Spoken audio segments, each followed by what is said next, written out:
Now that it's very obvious to most people in this country that Donald Trump does not have a chance in hell of remaining president, Trump is determined to go ahead and just take the rest of the Republican Party down with him. Here's what's happening. Earlier this week, Donald Trump retweeted a conservative commentator by the name of Carmine Sabia, who said the following: "Why bother voting for Republicans if what you get is Doug Ducey and Brian Kemp?"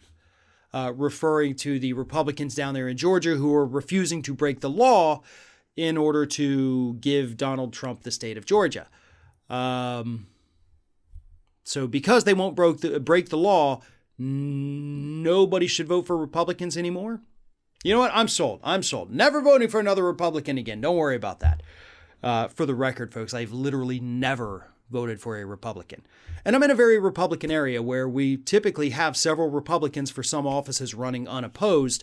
And in those races, I always write in either my mother's name or my name.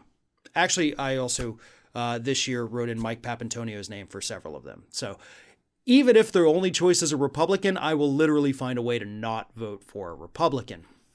It doesn't mean I always vote Democrat either. It just means I never vote Republican.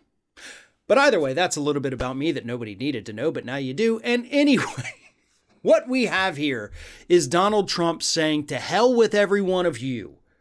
Even though you have been complicit in everything I have done over the last 4 years, even though you have bent over backwards to give me everything I have wanted up to this point, because you deny me one time, it's over and I'm going to destroy you all.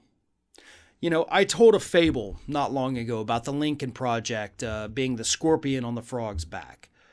But it also applies to Donald Trump being the scorpion on the frog's back, the frog being the GOP. And here it is. Scorpion needs to cross the river. Scorpion can't swim. He would get washed away and he would drown.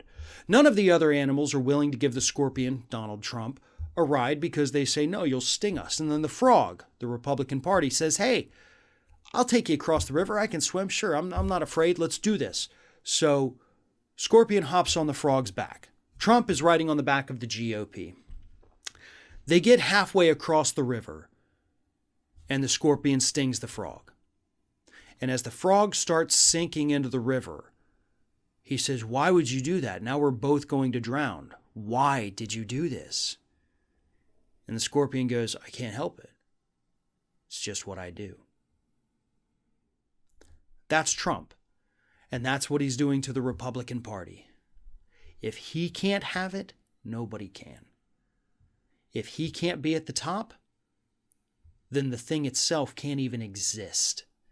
And he is out there actively trying to destroy the Republican Party, to get people to not vote for them.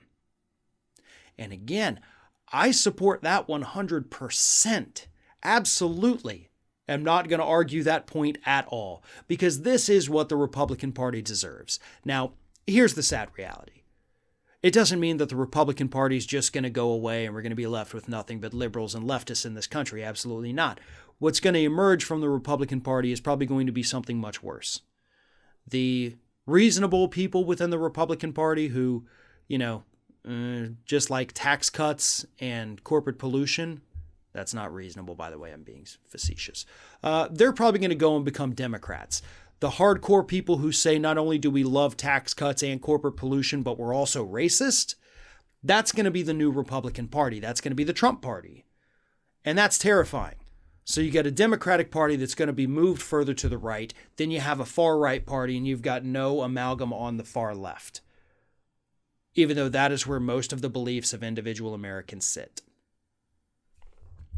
That's where we're headed, and Trump is the one who put us there, and Democrats refusing to take a hard stand on the left have helped out a little bit.